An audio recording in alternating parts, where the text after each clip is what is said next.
ലോകസഞ്ചാരികളുടെ പ്രധാന സഞ്ചാര കേന്ദ്രമായ തുർക്കിയിലെ ഹാഗിയ സോഫിയയിലേക്കുള്ള ചരിത്രയാത്രയിലാണ് നമ്മൾ. 900 വർഷം ക്രിസ്ത്യൻ ചർച്ചും 500 വർഷം മുസ്ലിം പള്ളിയും 80 വർഷം മ്യൂസിയവുമായ ഹാഗിയ സോഫിയ വീണ്ടും മുസ്ലിം പള്ളിയായിരിക്കുകയാണിപ്പോൾ. ഹാഗിയ സോഫിയ AD 537 ബൈസൻ്റൈൻ ചക്രവർത്തിയായിരുന്ന ജസ്റ്റീനിയനാണ് ഇത് നിർമ്മിച്ചത്. തുർക്കിയിലെ വലിയൊരു ക്രൈസ്തവ ദേവാലയമായിരുന്നു അന്നത്. ബൈസൻ്റൈൻ ആർക്കിടെക്ചറിൻ്റെ ഭംഗിയും ചാരുതയും നിറഞ്ഞു നിൽക്കുന്ന മനോഹരമായ ചരിത്രഗേഹം.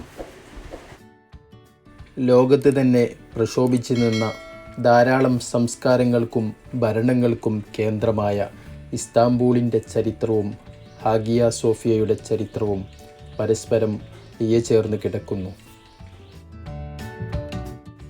ഹാഗിയ സോഫിയയുടെ ചരിത്രത്തിൽ ആദ്യ മാറ്റം വരുന്നത് 1453 അതായത് നിർമ്മാണശേഷം ഏകദേശം 900 വർഷങ്ങൾക്ക് പുറത്ത്.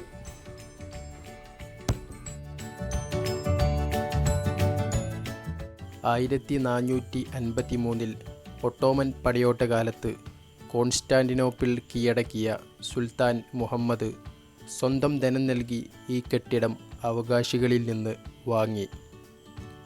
മുസ്ലിങ്ങൾക്ക് ആരാധനകൾ നിർവഹിക്കാനായി വഖഫ് ചെയ്തു നൽകി. ഒട്ടോമൻ എംപയർ ലോകചരിത്രത്തിൽ തേരോട്ടം നടത്തിയ കാലത്തായിരുന്നു അത്. നിസ്കാരത്തിനായി വേണ്ട സംവിധാനങ്ങളും സൗകര്യങ്ങളും ഒരുക്കി.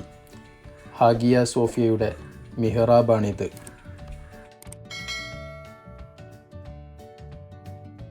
ചരിത്രകാലങ്ങളിലൂടെ കടന്നുപോയ ഹാഗിയ സോഫിയ കാലാനുസൃതമായി നവീകരണങ്ങൾക്ക് സാക്ഷിയായി. ഹാഗിയ സോഫിയ വീണ്ടും മറ്റൊരു രൂപത്തിലേക്ക് മാറി, അതായത് 500 വർഷം മുസ്ലിം പള്ളിയായ ശേഷം. 600 വർഷത്തെ ഒട്ടോമൻ പടയോട്ടത്തിന് ശേഷം തുർക്കി റിപ്പബ്ലിക്കായി.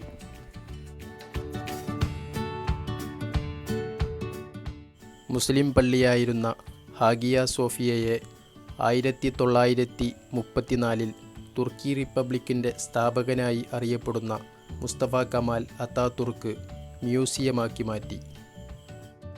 ഒരു ആരാധനാ കേന്ദ്രത്തിൻ്റെ ശൈലിയിൽ നിന്ന് മ്യൂസിയത്തിൻ്റെ രീതിയിലേക്കാവേണ്ട മാറ്റങ്ങൾ അദ്ദേഹം കൊണ്ടുവന്നു.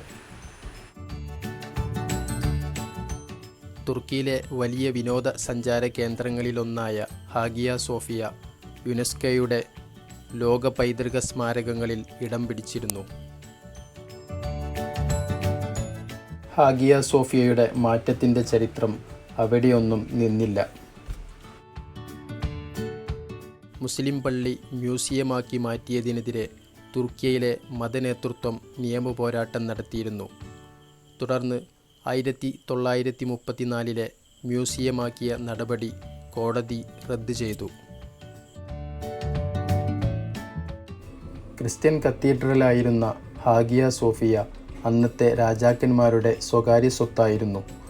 മുസ്ലിം ഭരണാധികാരിയായിരുന്ന സുൽത്താൻ മുഹമ്മദ് അവരുടെ കയ്യിൽ നിന്ന് ധനം കൊടുത്ത് അവകാശം വാങ്ങിയതുകൊണ്ട് തന്നെ ഹാഗിയ സോഫിയ ആരാധന കേന്ദ്രമായി തുടരണമെന്നായിരുന്നു ഇവരുടെ ആവശ്യം.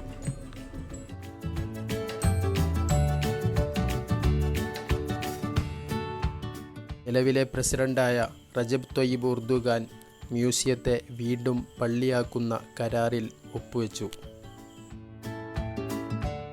ഇതിൻ്റെ അടിസ്ഥാനത്തിൽ 2020 ജൂലൈ 24 ഹാഗിയ സോഫിയ നിസ്കാരത്തിനായി തുറന്നുകൊടുത്തു.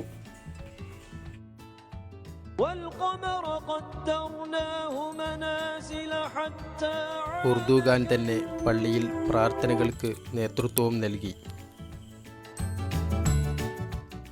നിസ്കാര സമയത്തല്ലാത്ത ഏത് സമയത്തും ആർക്കും പള്ളി സന്ദർശിക്കാമെന്ന് തുർക്കി സർക്കാർ അറിയിച്ചു.